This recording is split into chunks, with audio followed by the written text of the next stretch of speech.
Sama-samang pinulot ng mga commuter at residente ang mga nagkalat na Chinese cabbage sa kalsada sa Atok Benguet. Galing po yan sa natumbang cargo truck. Dahil sa bayanihan, napabilis ang paglilipat ng mga gulay sa isa pang cargo truck. Naanod naman sa dalampasigan ng Lingayen, Pangasinan ang isang maliit na balyena. Nanghihina at marami itong sugat sa katawan. Nagtulong-tulong ang ilang residente para maitulak ang balyena pabalik sa malalim na bahagi ng dagat. Di pa tiyak kung saan nakuha ng balyena ang mga sugat nito. Arestado magpinsang hinold up umano ang isang delivery rider sa Maynila. Nakumpiska rin sa kanila ang dalawang hindi lisensyadong baril. Nakatutok si Bea Pinlac. Sa kulungan ng bagsak ng 24 anyos na lalaking ito at ang 18 anyos niyang pinsan matapos umanong hold-upin ang isang delivery rider sa Malate, Maynila, Biyernes ng hapon. Itong isang biktima natin na isang delivery rider na taga Parañaque ay kinuna ng cellphone. At nalaman din natin na tinutukan ito ng baril at after nito makuha yung cellphone niya, tumakas ito. Agad raw humingi ng tulong sa pulisya ang delivery rider. Hinabol nila itong dalawang suspect na nakasakay sa motorcycle at nahuli nga nila ito. Na-recover yung ninakaw nilang cellphone at ngayon kasama na rin doon sa ebidensya yung gamit-gamit nilang motorcycle. Nakumpiska mula sa kanila ang 2 baril na kargado ng bala at hindi lisensyado. Ang nakatatandang suspect, dati na raw nakulong para sa iba-ibang krimen gaya ng malicious mischief. Sangkot din umano siya sa gun running ayon sa pulisya. Paliwanag naman ng mga suspect. Dami ko po kasing pinagkakautangan eh. Kaya po nagawa ko rin yung ganun eh. Biglang pangangailangan lang din po din talaga. Kaya napasama din po ako. Kailangan po ako gamitin po yung pera pampagamot po ng tatay ko po. Kaya ako rin po nagawaan. Reklamong robbery hold-up, illegal possession of firearms at paglabag sa Omnibus Election Code ang kinakaharap ng mga suspect. Para sa GMA Integrated News, Bea Pinlac, nakatutok 24 oras. Naaalarma ang Health Department sa biglang sipa ng mga kaso ng dengue sa Pilipinas ngayong umpisa pa lang ng 2025. Sa Quezon City, nagdeklara na ng dengue outbreak. At nakatutok si Darlene Kai. Nilagnat, sumakit ang tiyan, ng hina at walang ganang kumain. Yan daw ang mga unang sintomas ng 9 na taong gulang na anak ni Marines na taga-barangay Batasan Hills sa Quezon City. Ang ginawa ko po kasi muna is minonitor ko na baka fever lang to, baka something lang UTI. Kaso napansin ko na 39 lagi 39, 40, hindi talaga siya bumababa. Matapos ang 3 araw, nakaramdam din ng ganyang sintomas ang 5 taong gulang niyang anak. Kaya, pinaospital niya na ang mga bata.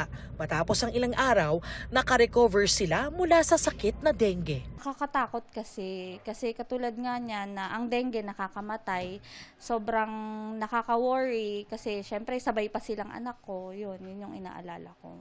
Mula nang pumasok ang 2025, 1,769 na ang dengue cases sa Quezon City. Kada araw, 35 ang bagong kaso sa lungsod. Mahigit kalahati ng mga kaso ay edad 5 hanggang 17. May 10 nang namatay, 8 sa kanila mga bata. Dahil dyan, the Quezon City government is declaring a dengue outbreak. Ang outbreak ay idinideklara kapag tumataas sa higit na inaasahang numero ang bilang ng kaso sa isang lugar. Sa nakalipas na 15 taon, ito na ang pinakamaraming dengue cases sa lungsod sa unang 6 na linggo ng taon. Unusual din daw o di pangkaraniwan ang dami ng kaso ngayon. It's probably climate change, no?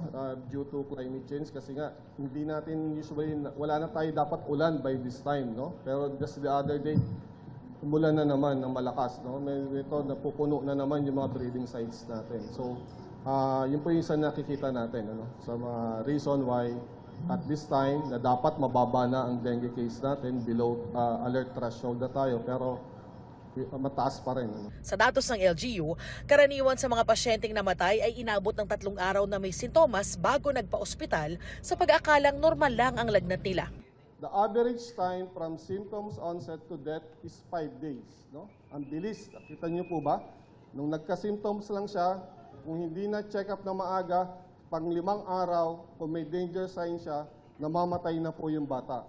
Minsan, merong low clinical suspicion. No? Minsan napapauwi, nagpa-check up, dinala sa doktor, dinala sa clinic, napagkamalan lang na consider lang as tonsillitis, UTI, hindi na consider ang dengue. No?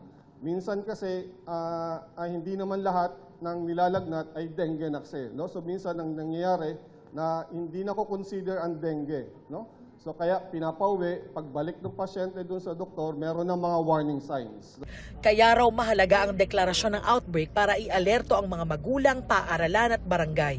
Paiigtingin din daw ng Quezon City ang cleanup drive at fogging o spraying activities. Base sa pinakahuling datos ng Department of Health, mahigit 28,000 na ang dengue cases sa buong bansa. 40% mas mataas kaysa noong nakaraang taon.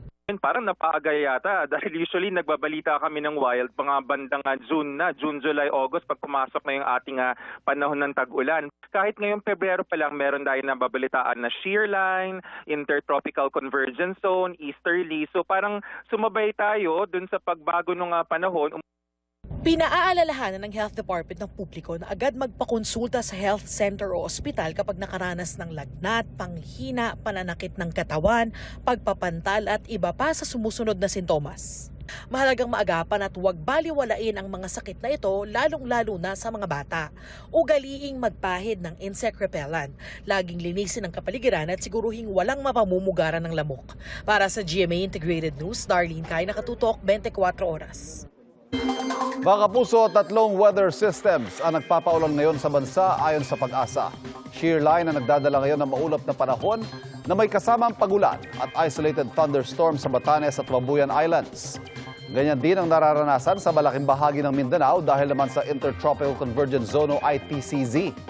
Easterlies naman ang nagpapaulan sa ilang bahagi ng Luzon kabilang mainland Cagayan, Isabela, Aurora, Quezon. Ilang lugar sa Metro Manila at natitirang bahagi ng bansa. Sa rainfall forecast ng Metro Weather, posibleng makaranas ng light to intense rains bukas ang Batanes. Light to heavy rains naman ang mararanasan sa malaking bahagi ng Palawan, Ilocos Norte, Cagayan, Isabela, Kalinga at Zambales. Posible naman ang light to moderate rains sa Zamboanga, Davao at Sultan Kudarat.